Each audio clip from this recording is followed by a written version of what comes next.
Respite came the way of Kano singer Aminu-Sharif on Thursday, January 21, 2021, as the Appeal Division of the Kano State High Court set aside the death sentence slammed on him last year. A Sharia court had in August 2020 sentenced Mr. Sharif to death for alleged blasphemy over a song in which he is accused of insulting Prophet Muhammad. The High Court has now ordered a retrial of the case against Sharif, who had filed an appeal to challenge the sentence.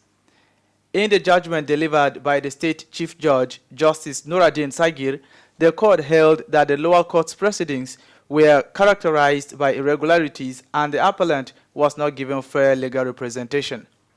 Justice Sagir also ordered that Sharif should be granted full legal representation and that the case should be tried before a different judge.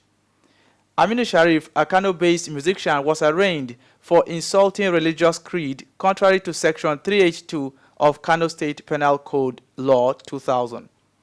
The Sharia court, presided over by Khalid Aliyu Muhammad Kani, on August 10, 2020, sentenced him to death by hanging, having found him guilty of committing blasphemy against the Prophet Muhammad in a song which he circulated via WhatsApp in March last year.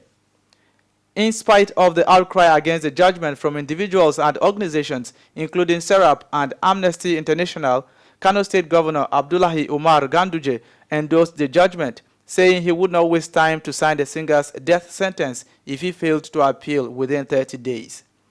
Sharif's lawyers filed an appeal at the State Appeal Court on October 15, 2020, challenging the death penalty. The court, in another appeal, also set aside the judgment and sentencing of Umar Farouk, a 13-year-old boy who was sentenced to 10 years imprisonment on the charge of blasphemy. Justice Sagir discharged the minor, saying the Sharia judgment against him was done in a rush.